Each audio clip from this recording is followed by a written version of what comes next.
Very nice. Okay, cool. Thank you for the introduction. As Debbie said, my name is Benjamin, and you don't have to bother with my last name. You know, I'm gonna present to you the basics of windowing functions, and we'll go a little deep into some of this, and I'm gonna assume some SQL knowledge. You don't have to be masters of SQL, but you will have to know something. Just briefly, as Sarah said, I've been in this business for a long time. I started with databases in the 80s, and with an operating system that is no longer existing anymore, RDB. It was called VMS, and started with Oracle, 1993, SQL Server 2005. This is supposed to say 2005, not 2003, and I've been in analytics for a long time, and I've been working with windowing functions since Oracle 8. They came into SQL Server in 2005, the first basic ones, but they've been adding on to those slowly and steadily. So to get right into it, windowing functions. These are functions that allow us to do a lot of stuff that are interesting. We can do regular aggregates, we can do ranking, analytical functions, and more. We can use them for sequences and all of that. Just to start with, I want to introduce you to how does an analytical function look compared to a regular function. And oh, there's my first one, and I'm going to zoom in a little bit here. So you see a function here that is Benny. Yeah. The Yes. screen we see is a little bit. It's a cover on top of your slides, but oh yeah, we can see it now. Cool. You can see it. I see it. Okay. Yeah. Okay. I didn't do anything actually, so. Oh, okay. Yeah. It's a little bit lag and delay. I'm just. Oh, it's clear Oops, to me. what happened to me now? This doesn't start. Well, let me just actually move this.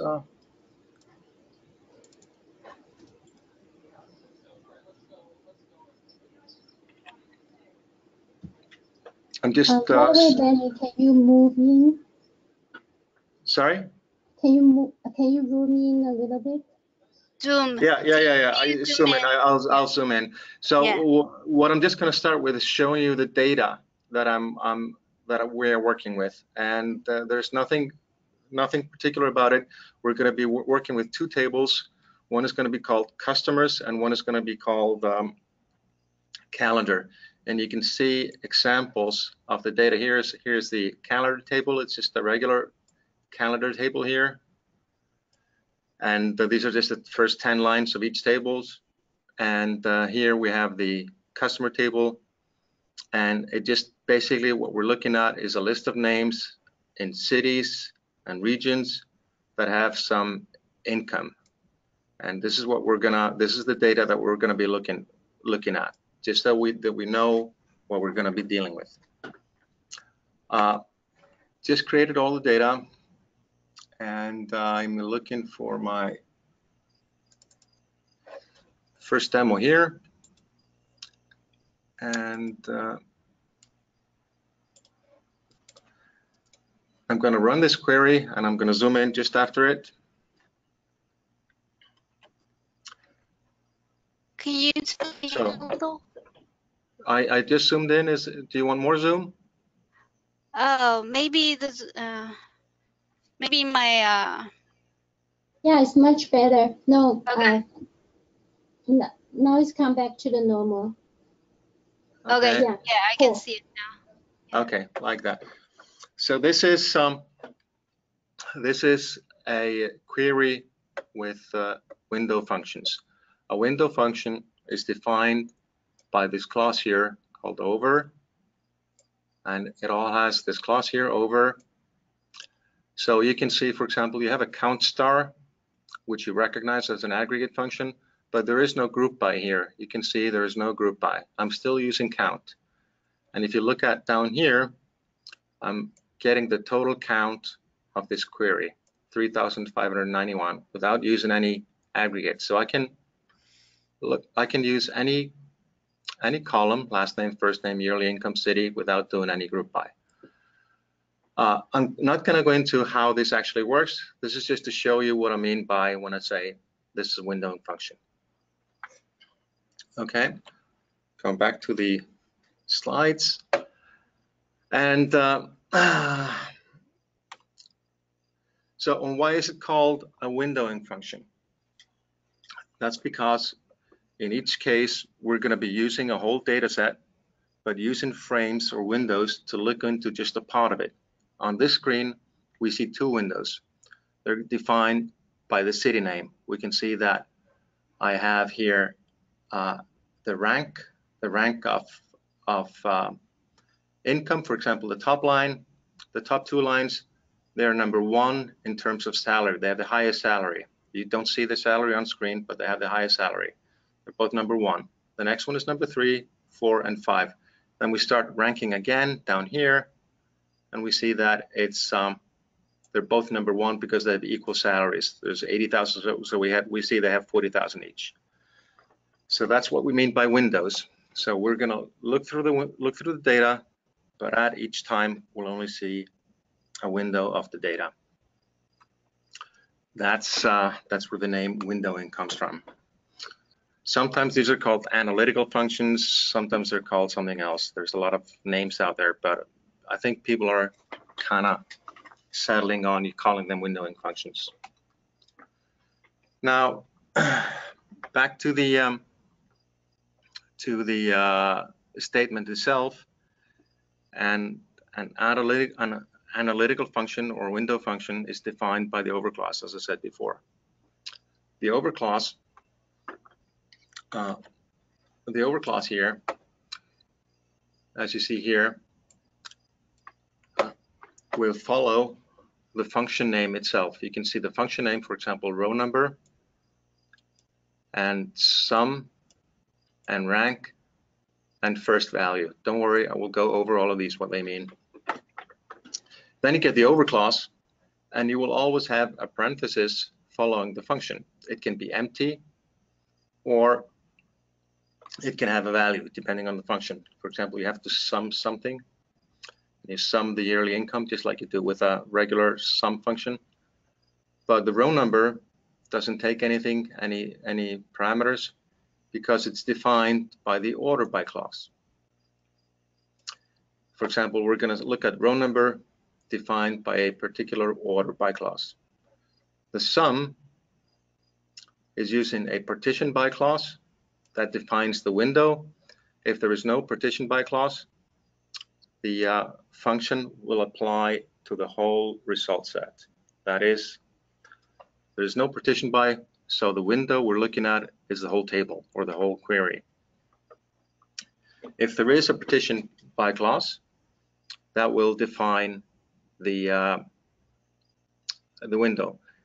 If I go back again to the previous this query that will have returned this set will have been partitioned by city. Okay, because each window restarts at each city. So that's a partition by class. Here's another function with an order by, and here is a class with both partition and order by. All of these functions can take a partition class and an order by class.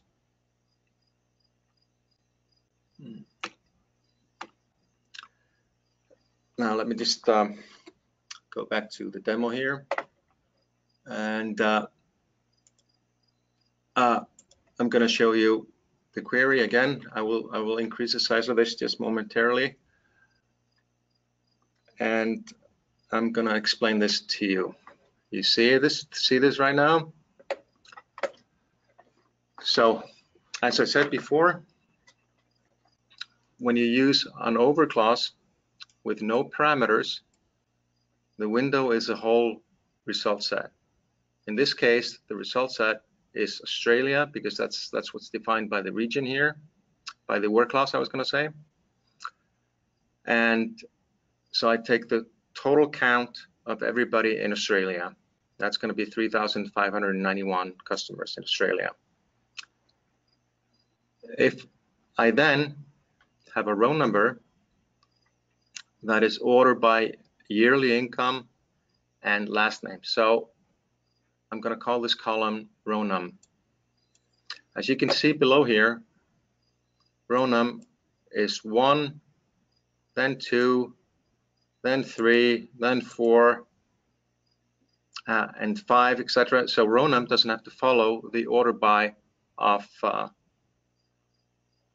it doesn't have to be in the same order as this order by. They're not related, although in this case they are the same, even if they're not the same, in the sense that this is the first row in the order by, and this is the second row in the row num clause, because you can see that the I order this by income and last name, and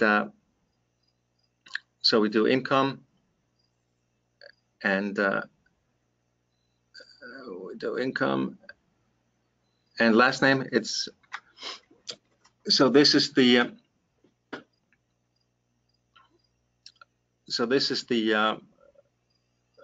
the second income, the same income, so it doesn't have to be in the same row. The yearly income is partitioned by city and region, so you can do total income by city. So we can see that this, for the city of Hobart, the total income is 683,000, while for the city of Hawthorne, it is 552. You can see the same number down here. Can you see that? 552 here? Yes. Just, yeah, it just, it showed that. Have I lost the contact here? Have I lost the sound? No, you're No, fine. you're fine. Oh no, okay. I stopped hearing you actually. I stopped hearing anything. Anyway, so you can see that you have the same values. You have the total values for all of it.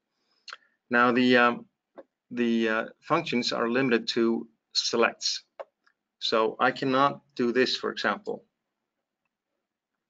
I cannot set the yearly income to something, to a value, using a window function. So for example, if I try this and run it, it will say window functions can only appear in select or order by clauses. So we cannot use it in an update, insert, or a delete. But you can always get around that. For example, by doing something like this.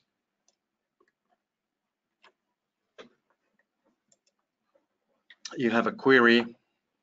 We have if you're not familiar with the with clause, it's basically just a subquery. So it functions as a subquery. I use it a lot in this demo. So and I use it a lot in general to make my life easier.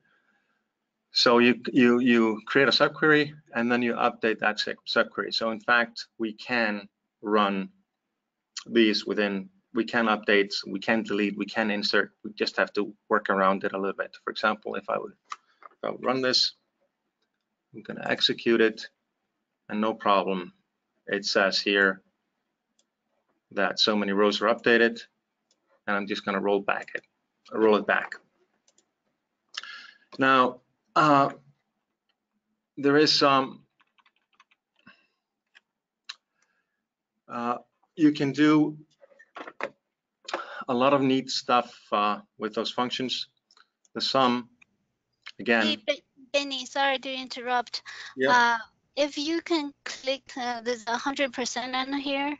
Yeah, if you change that, you don't even have to zoom in and out. I think What's 100%? you can see above the results right there. It says results. Above the result, it has a percentage, 100%. Yeah, you change that, and the query should be bigger. Which one you see before the readout? On your screen, you can under the results of your query, it says results, right? Above that, there's 100%. The percentage, can you see that? No, I don't see it. Never mind. Go on. Sorry. Anyway, do you see this? Yes. Yeah. Okay. So I have this here. We're doing the same. Again, I'm just doing these two cities, Columbus and Chicago, just so we can see it. And I'm doing a sum by city, and you can see that the sum for Chicago is 240,000, and the sum for Columbus is 80,000. This is what we saw on the screen before, on the slide. And I'm just showing you what the query looks like. And we're using the yearly income, and we're dividing by the sum of the yearly income just to get the percentage. For example, this guy here is earning 25% of the total salary of the city. He's earning 60,000. The total salary is 240,000. So he's earning 25%. So you can mix and match aggregate functions with regular sums, with regular numbers, which you cannot do in general. And you also have functions like rank, and rank will basically do exactly what it says. It ranks you. It gives you the rank. This is number one. This is the highest salary. There are two that are the same, so we get 1 and 1. The third one is going to be 3, 4, and 5. Even if so, there's another function, and then it starts counting ranking again at the next window, at the next city, because we're ranking this. We're partitioning by region and city. But the ranking is done by yearly income. So that's what decides what's number 1 and what's number 2, etc. There is another function called dense rank. I'm just gonna copy that. I will increase the size of this. It's called dense rank. And if I run that, you will see, well, I called it the same, but this is a dense rank. And you see that this one is 1, 1, and 3, but this one is 1, 1, and 2, because there's going to be no gaps in a dense rank. It's going to be completely dense. That's the only difference between them. So it's just a question of how you want to present your data. Now I'm going to move over to the next query here. And I don't know why I've lost all of this, and I'm gonna run it, and we're gonna focus on these things. And I'm just running over these functions so you can see what we can do. There's a lot more to them that we'll see in some slides to come, but it's important that you understand the partition function and the calendar function and the OrderBy function, and how they behave differently between functions, because they may have, for example, for aggregate functions such as sum and average, they have a totally different meaning and change the functionality of a function than if they're not used. We'll get into that a little later. Here we are running a query that takes the average for year and for city. It's going to be called my city average. Let me just increase the size of this again. Sorry, I forget. Let me just do it again. And it's going to be my city average here. So this is the average for the city, 55,000 per year. That's the average per year. So that's 2014. Here's 2015. And here's 2016. So we can see that it's 666,666 for 2015, and it's 55,000 for this. We can see what is this person's percent of average. This one is below average, so it has 54% of the average. This one is above average, so it's got 109%. So it's easy to, again, mix and match. You have a function called entile, which gives you the percentile of your data. For example, this will split your data set into 4 sets, basing it on yearly income with the window that we're looking at being calendar year and custom city. This window here is going to split into 4 and assign each record to its own tile. So you could split this up into as many tiles as you want to. And normally you would do that in maybe 10s or 20s to get like 5 or 10% jumps on that and assign groups to that. You have the dense rank and the rank and the city total here. So it's you can get pretty sophisticated in what you do, and you haven't seen nothing yet. Now, this can be pretty difficult to read when you have a query that looks like this, and they get confusing, especially when you have a lot of them, and when you want to do things like you want to format it, you want to divide, you want to do all kinds of things. Then it may be easier to do it like I've done here below, where you create the basic query first. I'm just going to run this, show you what's inside the inner query. So you can see here that I come with the basics, and then below here, I haven't run this yet, I do the divisions and all that. It may be, in some cases, slightly slower. Often it will not change anything, and you'll just have to find out and try. But this is definitely easier to read when you're reading the query. What you're looking at the yearly income, my city total, and then you can just do a yearly income divided by my city average or divided by my city total. So this is just another option of how you want to present your data. And it says here, it's easier to read, but may come up with another execution plan. That's something you have to look out for, is that in almost every case, not every case, in almost every case, you can write regular SQL without using any windowing functions and get the same results. In some cases, they're going to be faster. In other cases, they're going to be slower. There is no general rule to it, but you will always have to try and test your things out. Indexes, of course, are important, but that's beyond the scope of this presentation. Now, I'm gonna run. Hey, Benny. Yeah. Hello, Benny. Can you hear me? Yeah, I hear you. Okay. Can you see between the windows, your screen, the query, and between the message? And Oh, yeah. Yeah, it says. You can see that's 100%. Yeah. Can you expand that and move up to 200%? Oh, I never noticed this. I get to swear. Okay, it's much better. Thank you very much. I've never noticed it. Never used this in all my years. Thank you. Thank you. That's I love that. why hasn't, I don't know how many presentations I've done. Why has nobody ever said that to me? I didn't know this. Oh, So yeah.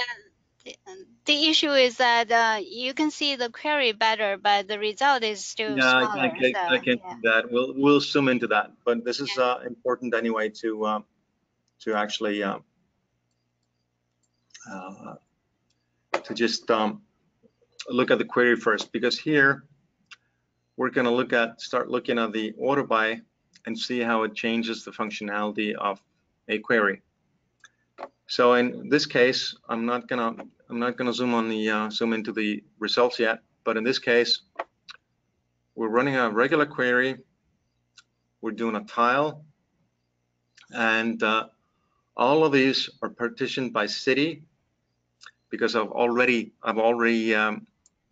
used the where clause to limit myself to region, and actually the city to Bendigo, but I don't need to do that. I could remove this, and but I have things like the order by clause. For example, in the end tile, it's obvious that the order by clause will define where my tile will end. That is this going to be the first place, second place, third, or the fourth place? Because I've got 4 tiles here. I'm going to increase them to 5 just for the demo. And then this will be quintile, I guess. I'm not even sure how to write that. I guess like that. Then we're going to have the rank, which is again pretty obvious. Same partitioning by class, so the window is the city. But in that rank, we're going to have we're going to order by the yearly income again. So we get ranked by the yearly income. We're going to get an order by. Then we're going to do the sum of the yearly income. Let me actually zoom into that a little later. We're just going to get the sum for the total for the city itself. If you can see that, it's called a group sum here. And I don't know if you can see this, but it says 1.13 millions basically. That's the sum for the city. And then we can do a sum with an order by. And it's going to do an order by yearly income partitioned by customer city. I'm going to run this. I'm going to zoom into this actually. I've already run it. So when I do the order by of a sum or average or whatever, I will actually do a cumulative sum. So it's going to take the yearly income of 10,000, add the 20,000, get 30,000, add the 30,000 here, and get there we go. We get 120,000. That's because I get 3 30,000s, and I'm doing the default behavior of the moving sums or the moving totals. That's going to go by the number of, because it's the same value, it doesn't know which one is first, so it adds all of them together. I've actually gone ahead of myself a little bit. I'm just going to show you one slide before we go into this. Actually, I will show you 2 slides because I just want to run over this again. Actually, going to show you this one slide, I guess. Partition by, it's like the group by. It defines the window and can be read for each city, for each region, or for each name or whatever we're working with. And order by is an order by, like we know. And then we have this that we're going to look at now, which is called rows between or range between. That's because we can define and we can change the window on the fly. And range is the default. And what we've seen so far is that we've been defining our windows as a whole value of a city or a whole value of a region or whatever. But we can do, I just want to create a window of the last 3 rows. If you're looking at data and monthly data, and you want to sum up just the moving average of the last 6 months or something like that, you can say, just give me the last 6 rows, or whatever you wanna do. And the syntax for that is you add to the over clause, you will add rows between whatever values you're looking at. And this is the default, rows between unbounded preceding and current row. That means that the window you're looking at in the order by is always from the beginning of the partition up until the current row. This is important to realize that this is the case, because it matters in functions like last value, which we will see later. Rows between one preceding and one following, one row back, current row, and one row forward. So we're looking at one row, but we can peek into the next row, or we can add these 3 rows together, or we can work and do what we want with that. And there's an alternate syntax. If you just do rows 5 preceding, you will take the 5 rows preceding and the current row. So that's don't forget that. So we go back to the query that is actually using this. You can see here that I do yearly income, partitioned by customer city, order by yearly income, and I call this moving total default. So you can see that moving here. I'll zoom into this just in a little bit. We can also see here that it has partitioned by customer city, order by yearly income, range between unbounded preceding and current row, and we call that moving sum range total. And then we have the same one, rows between unbounded preceding and current row, as moving sum row total. And so I'm going to run this, or actually I'm going to zoom into this. I've already run it. And so this is the default behavior. And if you look at the range, you will see that these columns are actually identical. So you can see what the default is. If you do nothing, you are actually using the range. But if we do the total, I pointed out to you earlier that we do the yearly income. It has 10 plus 20 equals to 30, and then it goes up to 120 because it takes the range of data. The range is 10,000 to 30,000 basically. So it takes all the values within that range and adds them together. So the range 30,000 is here. And that's what we see here as well. But when we do the rows, it goes by row. It adds it one by one. So we see 10,000, 30,000, plus 30,000 is 60,000, plus 30,000 again is 90,000, and plus 30,000 again, it's 120. So this just depends on how do you want your data to be handled. And this is what it means. Again, range is default. And okay, so that's just going over the difference between rows between and range between. It's not often used, you know. It's because in most cases that is rows is not often used. Anyway, and at the bottom here, we're seeing minimum income. We're seeing minimum yearly income partitioned by cost city, and then you're going to say minimum yearly income order by calendar year, and it shows us the lowest income so far. And so we can see this. This is the minimum income per city. It's 10,000. Here, it's 10,000 calendar year 2016. For calendar year, it's going to be ordering. So far, we go back to 2016. We see 10,000 again.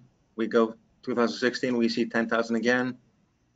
Etc. Etc. It goes by what it finds so far.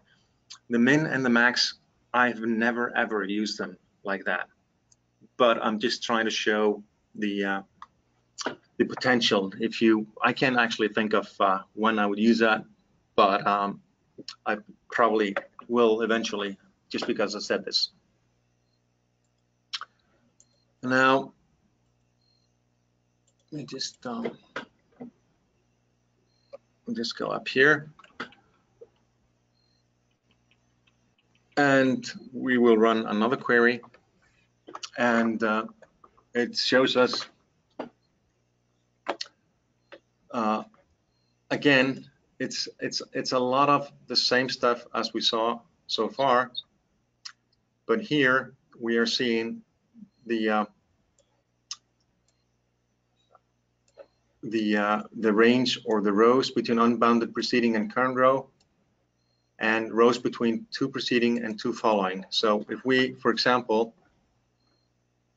go back here and look at the average yearly income, this line here, which is the last column, and it's going to do 5 rows, 2 preceding, the current row, and 2 following, and it's the yearly income again.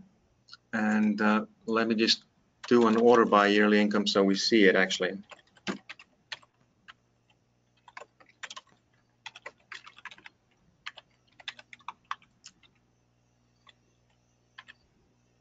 And and I'm going to zoom in.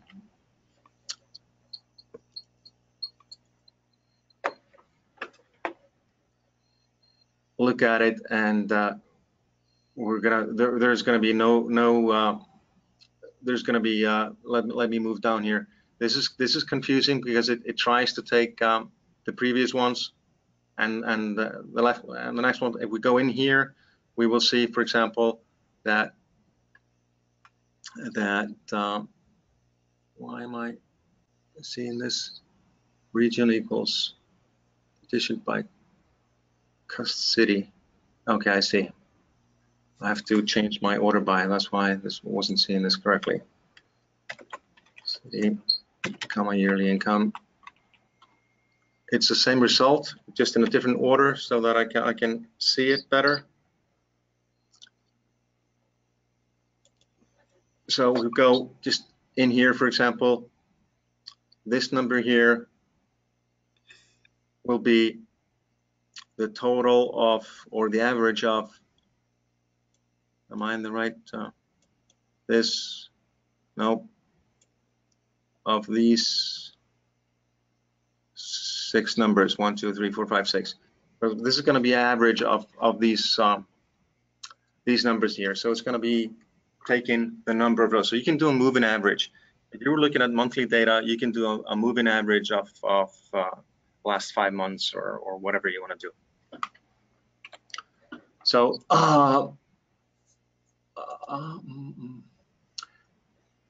already did that.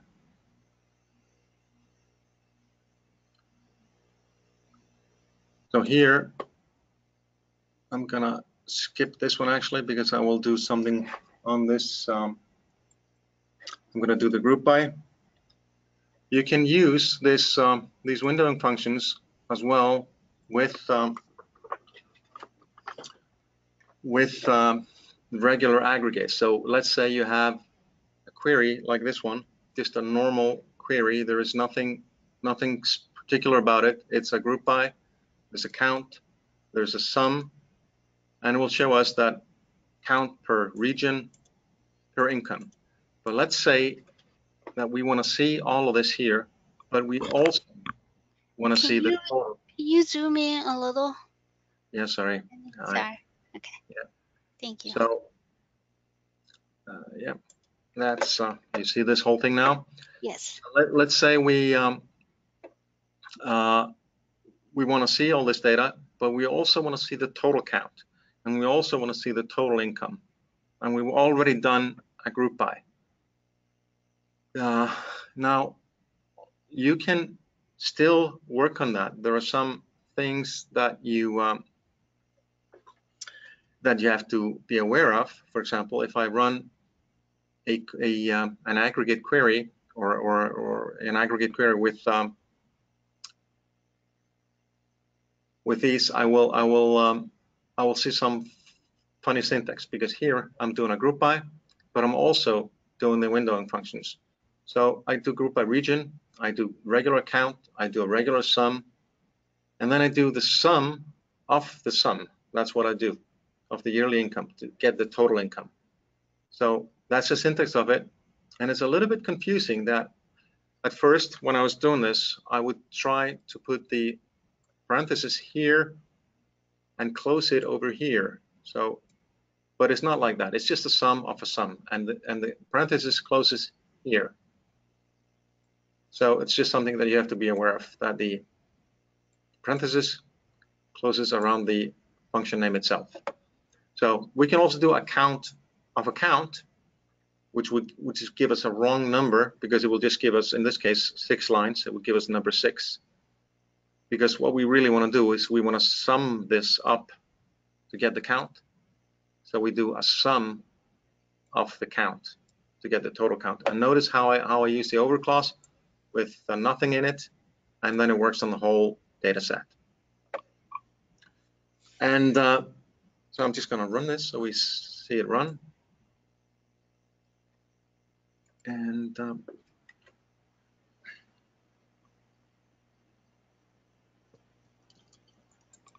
so that's how you see it. We have combined. Here's the total count wrong, because we do the count of a count, and the count was it's just a column, so it's just counting the number of rows. That's going to be 6, but the total count is the sum of the count, sum of this, which is 18,484, and the total income is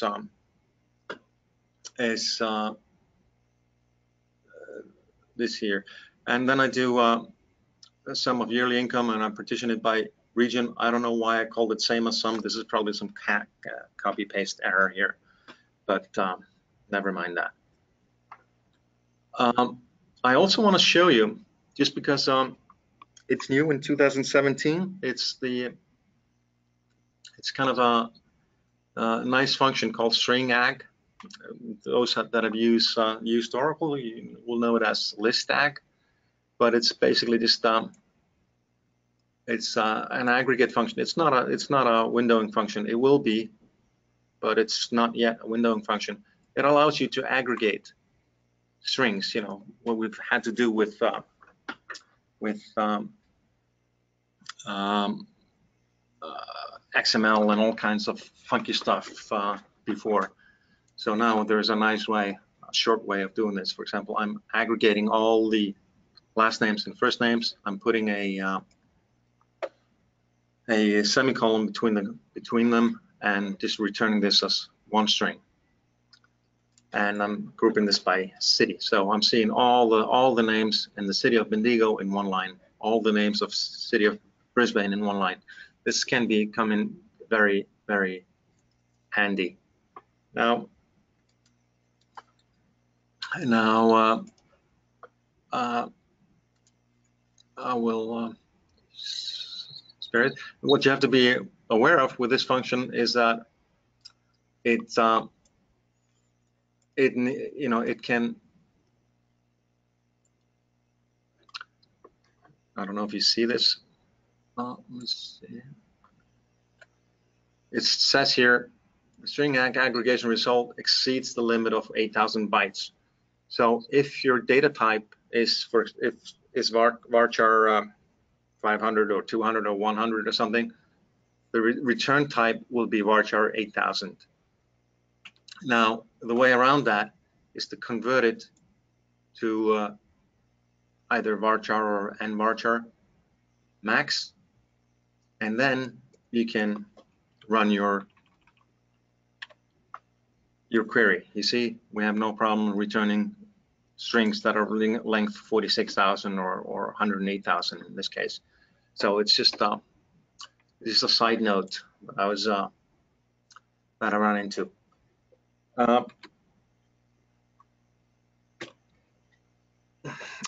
Special word on a function called last value. This is an aggregate function, and it returns us. There's another one called first value, but there's no problem using it. First value it's great for using, like you want the balance of a bank account, first day of the month and the last day of the month, for example. It's for things like that. will give the last value in a window or the first value in a window. But remember, when I said that the default window starts at the beginning and ends with the current record. So a lot of people think that they've found an error or a bug when the last value is always the same as the value of the current row. So when you use last value, just make sure that you know, for example, you want to do rows between unbounded preceding from the beginning and unbounded following all the way to the end of your set. So the last, if you have a city, it will start with the first record of the city, for example, order by income to get the first income, and all the way to the last income of that city. And if you don't say unbounding following, then we'll only go up to the current record. We'll show an example of this. We'll do last value here.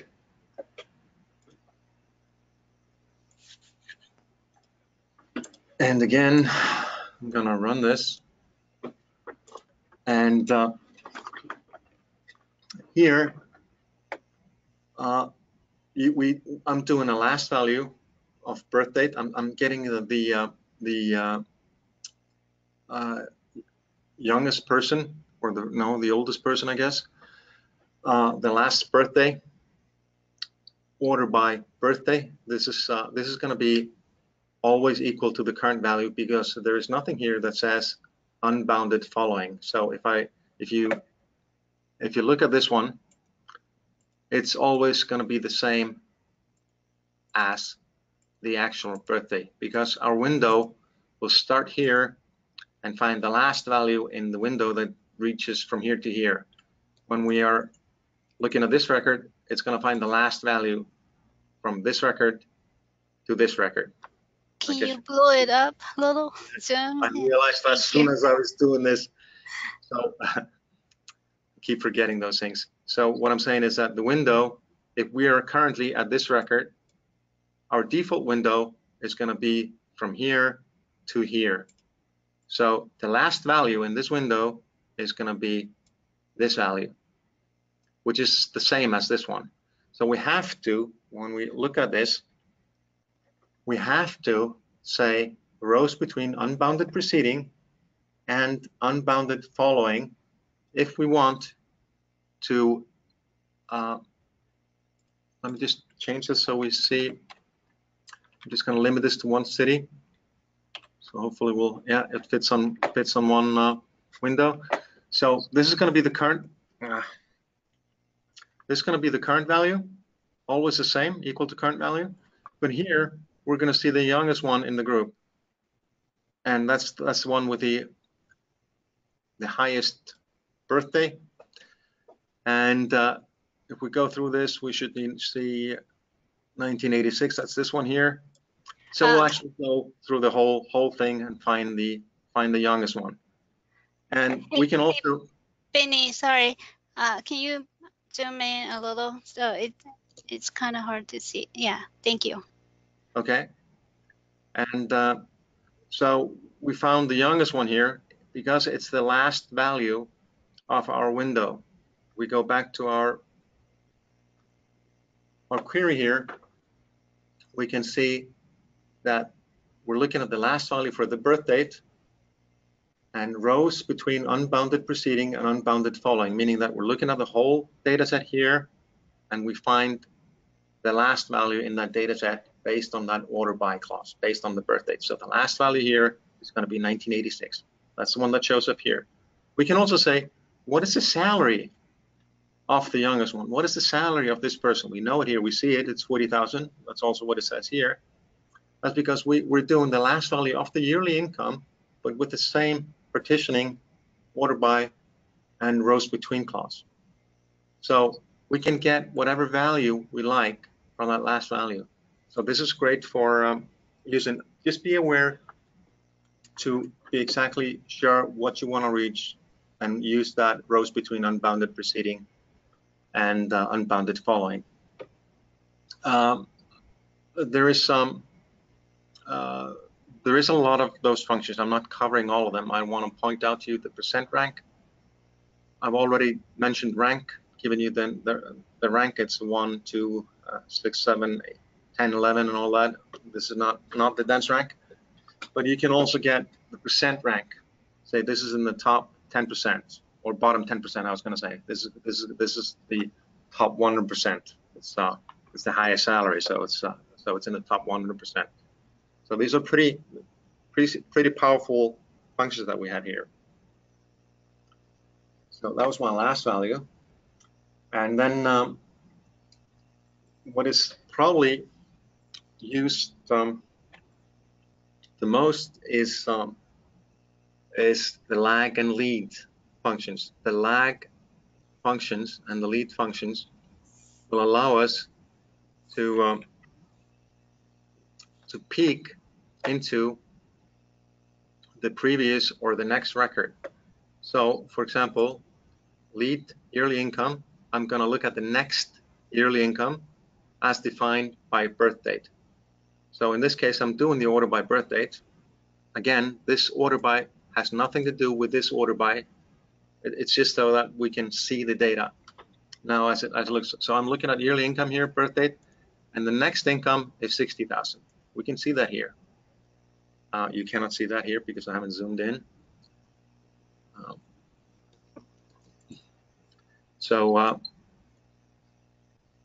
Damn.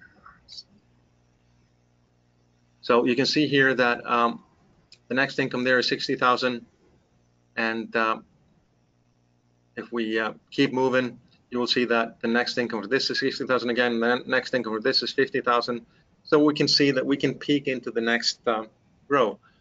The same goes for lag, and both of these have this optional parameter which says I'm gonna look 4 records behind me. That's what lag does. And just by changing, you can use just one of those functions, lag or lead. All you got to do is change the order by descending or ascending. You know, that's basically the same. So in this case, we're going to look 4 rows behind us. If we hit a null, no value, if it doesn't exist, we will get this value instead, 1999, 1st of January, 1999. So again, if I zoom in, I can see 4 younger than me. Did I messed that up? Sorry, guys. Okay, I can see here that, for example, this guy here is looking 4 rows before, which is this date here. So this one matches this one. This one here matches this one. These, on the other hand, have nothing that is 4 rows behind them, so they get the default value, 1999, 01, 01. This is very commonly used in queries like this one, where we are looking at something like income per month, which I have here, and I'm going to do this. I'm going to do an order by here. So you just see a regular query that shows us income per month. This is January, February, March, etc. And what we want to do is we want to compare the income per month with the last month. So we want to do basically this one minus this one, or this one minus this one, etc., etc. I'll zoom in. So we do a lag of. I run this query and have an order by here. I select from the with clause. I select from M here. This is the query M. So selecting from M, and there I have the columns income per month and year month. So I'm selecting the last month, just lag, order by year month. If I don't say one, I could do lag 1 just to get 1 month, and that's the previous month. And then I'm going to do the current month minus the previous month. So this, I don't have to show you this. I just want to show you this so that you will see what I mean. I run this, zoom in, and then you can see that I have an income per month. There is no previous month here, but here for 180, whatever this is, 1.8 million, I have a 2.29 million before it. So that's going to be the difference. So I can calculate between rows, and this is I use this a lot when you're doing analysis, lag and lead, and of course all those sums and average and all that. I'm going to run pretty quickly over the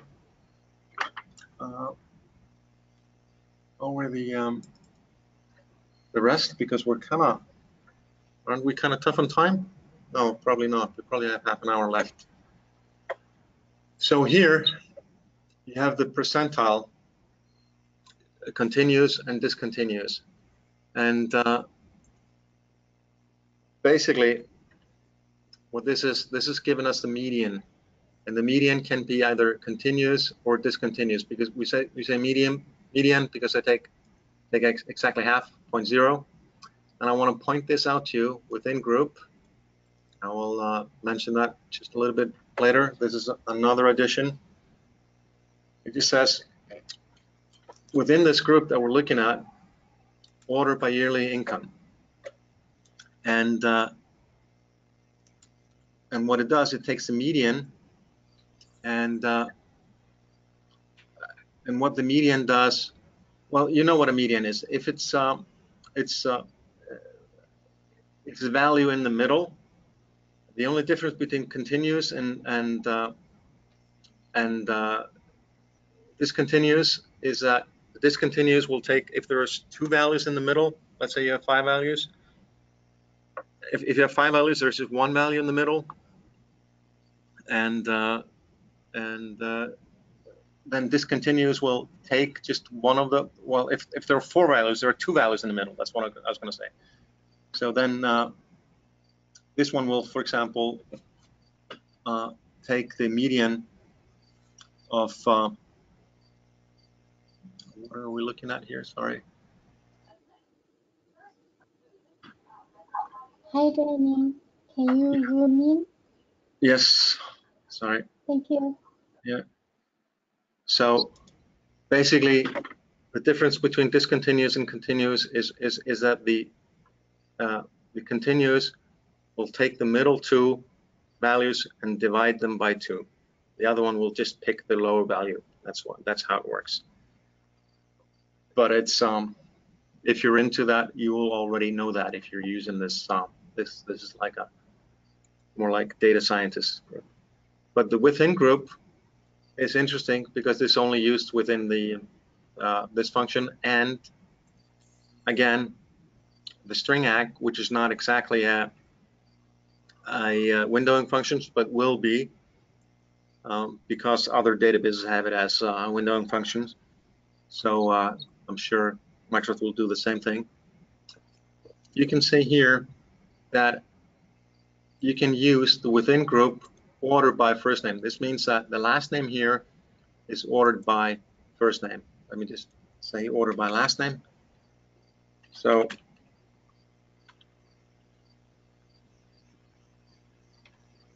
if I zoom in here, you will see that these values are ordered by last name. This group, I'm doing a string aggregation.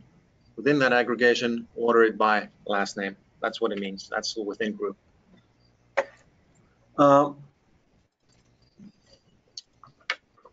Last value, we've already done that, but I want to show you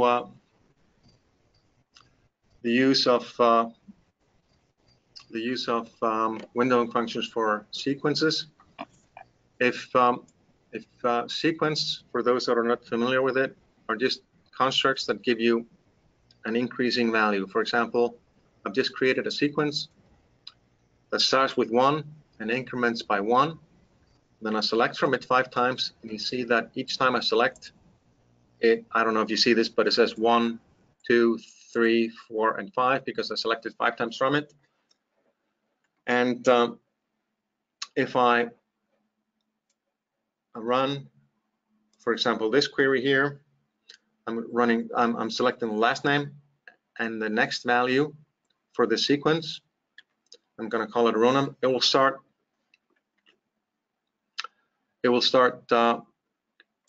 at the last value. We selected 5 before, and we'll start at 6, 7, 8, 9. If I run this again, it has now increased the number. So a sequence is a stored object that will increase by 1. It's some databases use this instead of identities, and I think if I remember correctly, it was introduced in SQL Server 2012 for SQL Server. But you can use this for, let's say you want to add a number like an identity to all the records in a table, but you want to do it in the order of last name and first name. I'm going to restart the sequence so we can see it. So that's I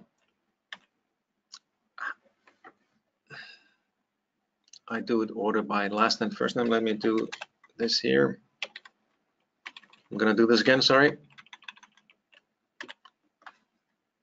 And zoom in. You will see that it has assigned the next value by last name and first name. So it is in order by last name and first name. So you see it in 1, 2, 3, 4, 5. If I run this query again with a different order by clause here, but the same order by clause up here, I will get exactly the same result. You will just see it differently. I'm going to run this again. And you will see, or should see, that Aaron Adams is still number 1, which he was before. Can't remember who was number 2, but it doesn't really matter. It's it shows us that we can assign these in the same. We can assign these sequences. Now, I personally, I've never used this functionality, and I don't really see any obvious use cases for it, but it's there in case you need to use it.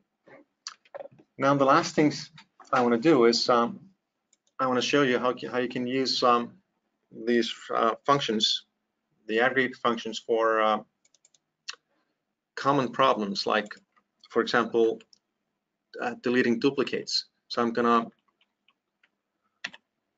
create a new table called customer duplicates, and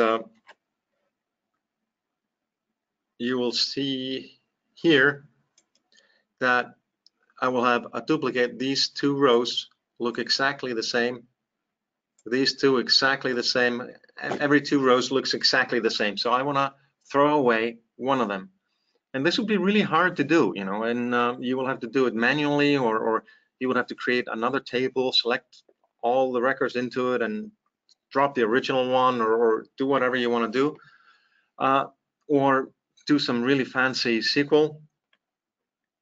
But with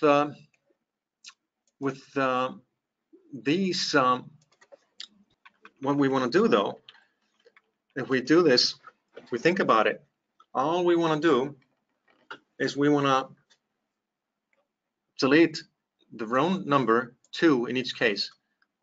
We want to delete all rows that are bigger than 1. So if I execute this query here, select customer key and row number, and I partition it by customer key, and I order it by customer key, I will get 1, 2, 1, 2 for each identical value. So all I got to do is delete the ones with row number greater than 1. Problem solved. I run this. I just threw away half of the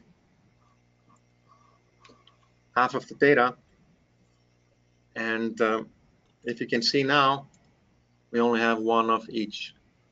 So because this is such a common problem, I thought I'd show you how to do this. It's important though, when you do this, that you always test what you're going to delete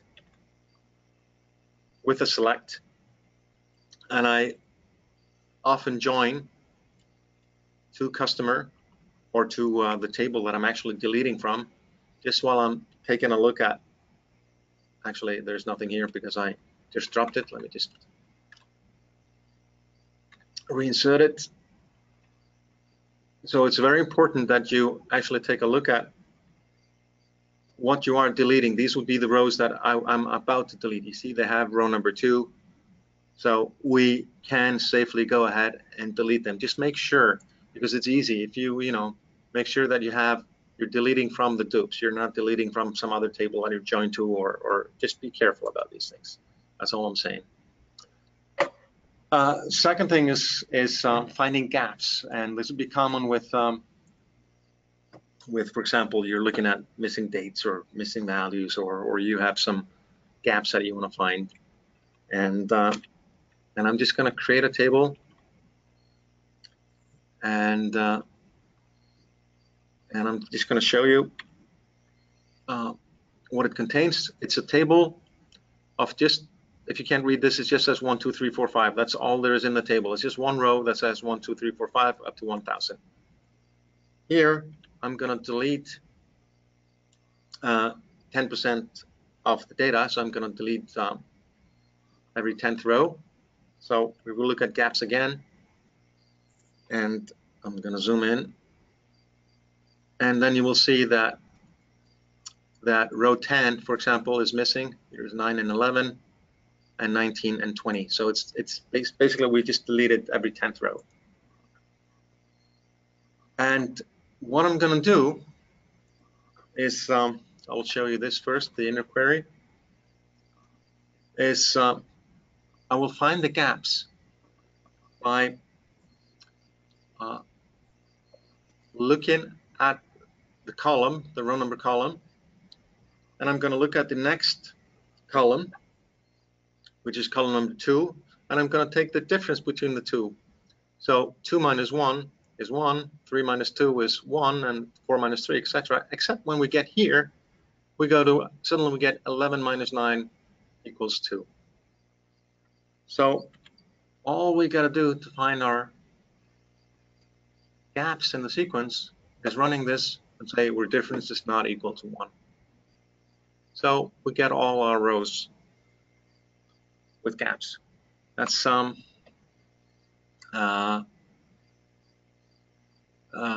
that's pretty easy to do. So for common things and for a lot of things, these functions can make our life so much easier. So I'm basically done with my presentation. If you have any questions, please post them now. You can also send me questions at this email address, benny@miracle.is. I'd be happy to answer. And yeah, thank you. Thank you for watching, listening. Hey, thank you, Benny. That's very nice of you to sacrifice your sleeping to share your knowledge with us. And well, I can see somebody post some questions here, and the first one. Yep. Give me a second. Yep. This is all going to be available for download. That's Yes, I will post it on our website, and also the recording will be on the YouTube channel. This lady was asking if you can talk a little bit about format. Oh yeah, sure. That's oh, you already look like format is a great. I think it came in 2012. I'm not sure though. Format is a great function. It will take a value as you may see here. It will take a value. For example, let's just take the number 1, 2, 3, 4, 5, 6, 7, 8, 9, and 0.333, or no, 222 this is. But I'm gonna format that as a number with two extra digit with 2-digit, and it will, I don't know if you see this, it will show this. I'm not using the American. Well, I am using the American, yeah, obviously. I thought I was maybe using Icelandic, but I'm not. I can also pass it. For example, Icelandic is IS, it's ISIS, which is not so good. But I can pass it my language specifics, so it will now turn around. Now I have comma here and full stops here. That's it. You can also do it for dates, and you can do, for example, well, I'm not sure about all of the dates, but let's just say get date here, and I'm gonna pass it ISIS again, and then I get the Icelandic format of dates. If I omit this, it will default. Can you zoom in a little of that result? Yep, sure. So I got the date formatted as it's a string now. It's not a date anymore. So that's the downside of it. You can also pass it some. If I don't pass it the language parameter, it will do the American one. I don't know if you can see this, but yep. So it does the American one now. Okay. And it's kind of convenient when you're doing logging and stuff like that, instead of doing convert this and that and then format, and well, it's just an easy way of doing it. You can also do things like year, MM, I guess. No, that's a small. You have to look up the all the basics for it, but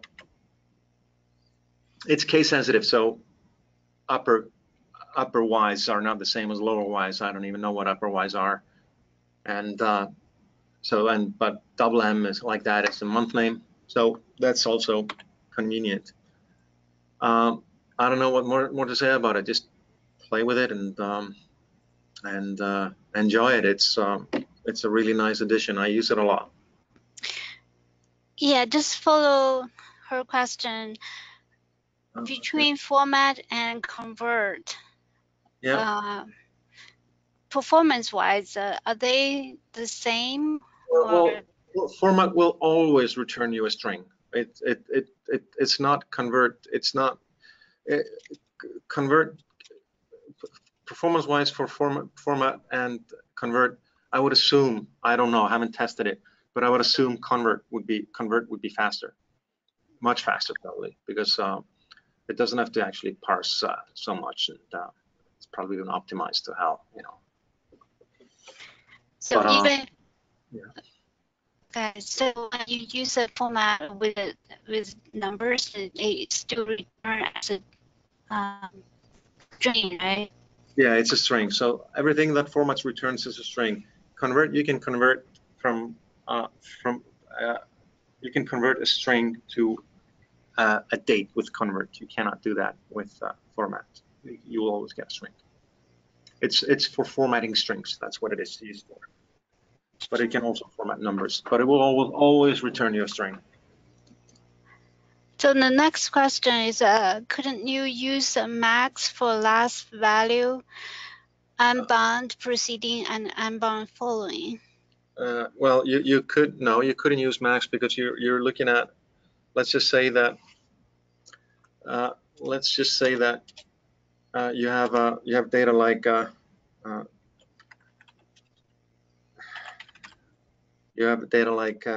Benny, Sarah, and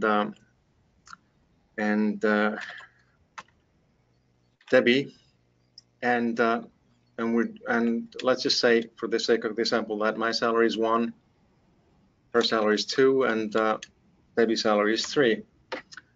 And well, let's add another person here, Aaron. Was really poor and has no salary. So, and if we do this by last value based, we're going to get the last salary based on or the first salary or the last salary based on name, then the last salary based on order by name would be 2. It wouldn't be the max of the salary. That's you couldn't use that. Max of the salary would always be 3. While the last value based on name would be 2. That makes sense. Yeah. So it's a different concept. Correct. And then this one asks you if they can practice on those. I guess the question I'm concerned is that all these data, if somebody wants to practice it, how do they get the data? The data is in the I sent you the data. It's you can freely distribute the zip file that I sent. Oh, okay. Yeah, Cool. that's fine. No problem. You have the data. Okay, cool. I haven't got a chance to look at the file. It's in. So if you post it, it's there. Everything is there except the AdventureWorks database. If you need to recreate some data, the customer's data is actually from the AdventureWorks data. So AdventureWorks for 2016 or 2014, 12. I'm not using anything specific. It's just the customer data. So okay. if you take a look at my setup here, that's the customer table, and I'm actually retrieving this from my DW 2014, but 2016 will work, and I think 2012 probably too, and 2016 and there's nothing special there. Okay, cool. So oops. Yeah, more questions. Sorry. Yeah. The next question is window function available in Oracle and other SQL database such as MySQL and PostgreSQL? Yeah, well, Postgres has it. Oracle has had this for a long time, and much longer than SQL Server, and it has actually much more functionality. I'm not sure about MySQL, but I know Postgres has an extensive library of this as well, as does DB2 and most other databases. Most relational databases, mainstream databases have this to some extent. Does that answer? Yes. So another question is when in your query you put like a P1, P2, and N10. What are those? This here. This would be. This is the number of. Let me just show you by example. It's much easier. So I do an N0, which means no digits behind the full stop here. So it'll show us no. And if I do 5, it's going to show us 5-digit 22200, and so it's just a number of digits to use. P2 would be, if you want to show this as a percentage, it's going to be huge, but it's probably better to do it like 0.222. It's going to be 22.2%. So that's the P2. So, but for the, I don't have all the parameters of those in my head. You know, you just look them up. Just look up the formats. There's a lot of them, so just find them and play with them. But it's a great function to use. Are those mostly for the numbers? They're for numbers and dates. I only use it for numbers and dates. Okay. Yeah. So I see one question there regarding the. So formats can still order by real date order if use convert can not order by real date but string order such as 8172.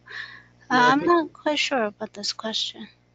It's I understand it. It's the question is, let me just find it here. Set up here.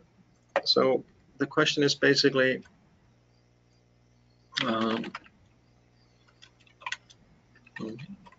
customer. So let me just do here. I'm just going to write a query here called it's dates, comma, format, dates, comma, oh. And the question is, can I order by? I cannot order by the date, but by format the date. I can, let's call it XX here. So I can say order by XX, but it's going to be a string. It's going to be ordered by. It's going to be ordered by a string. So every January 1st, it's going to come first. January 2015 is going to come before February 2014. So it's an order by. So but you could just do order by. You could just remove this and just do order by the date itself, and then you would be fine. Then you have it in the correct order. So that's I don't know if you see this. So that's what you would do. You would order by the date itself and display the format. Mm-hmm. Another question: can the aggregate string function have an equivalent with numbers? I saw the question. What is the ISIS the ISIS for? This is just a language. It's just this happens to be. It could be English US or US English. I can't remember what the let me see what it does. Then it shows us a different format of. Could be, I don't know, German or something. It's just a language qualifier. If you're in the US, you will almost never have to think about this, because that's just it's written. It's by default. Everything works. Displays the dates in your format and then the numbers and all that. So it's. But if you're somewhere else, this may be relevant for you. You would have to find your. It's the same as you use in .NET, the language qualifiers. But it just tells you region and language basically. Okay.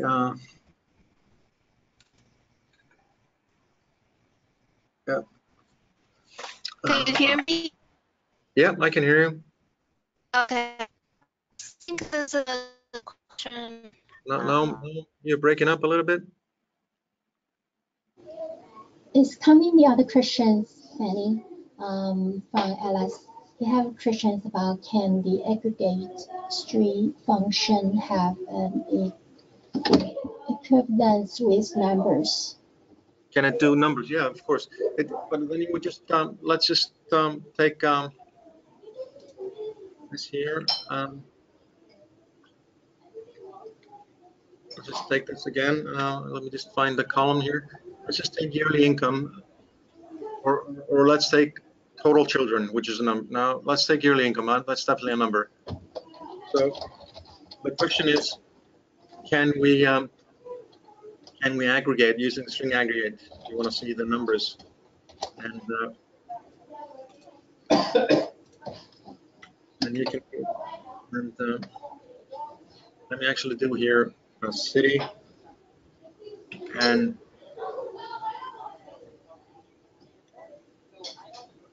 string ag of. And then you would just have to convert your string, or format it if you want to. Whatever you want to do, convert.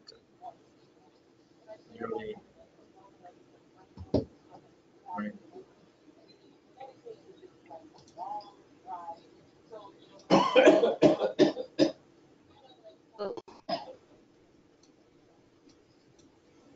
I think that's pretty much all the questions. Any other questions I didn't see?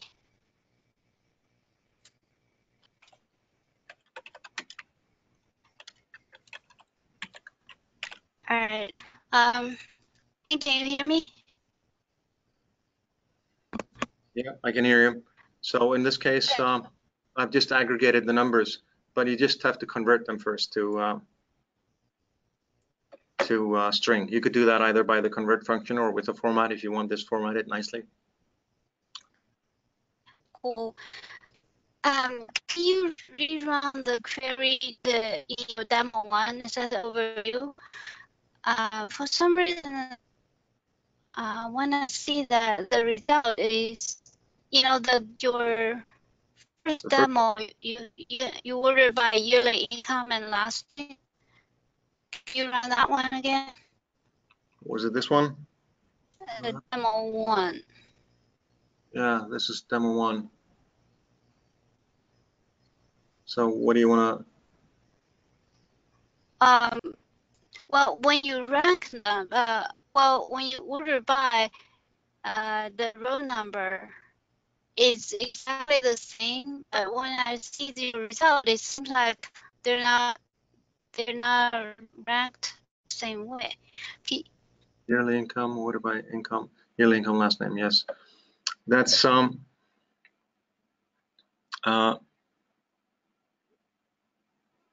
because if you see, it's ordered by yearly income and then by last name. So the whole query, so this is going to be row number 1, and this is also the first record in the order by. So these three here, let me just these three here,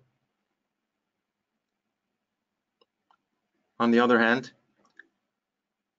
are 2, 3, and 4 in the opposite order. That's because they have the same last name, and it shows us that this is different. This is actually a separate order by, because this order by here orders them in the order that we see here is Haley, Joanna, Natasha, Renee, and Tabitha, while this order by and the row number, and this is just basically coincidence, orders them by Renee, then by Natasha, and then by Joanna in the opposite order. So it's just showing you that this is a different order by. Both of them are valid because they have the same last name and the same yearly income. So both this order and this order are valid. Does that answer your question? Yes. Thank you. Okay. It's a little confusing when there was a point of showing this, but I guess I wasn't clear, when I was talking about this. Yeah. I don't see any more questions unless I left some. Let me double check.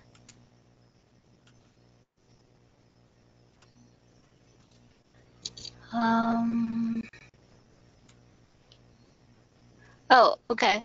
This one here's, does the moving total have to use order by group total as no order by?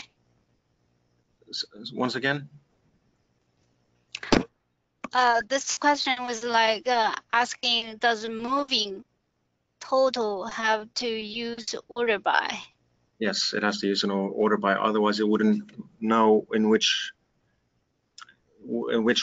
direction it should move. Should it move backwards, forwards, or based on what? Are we moving the total? Is it going to be by increasing months, or is it going to be by increasing last names, or decreasing months, or whatever? So you have to have an order by.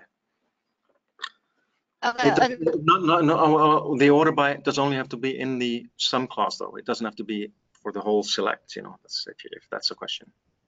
Right. Yeah. If you add them together, there's no need to.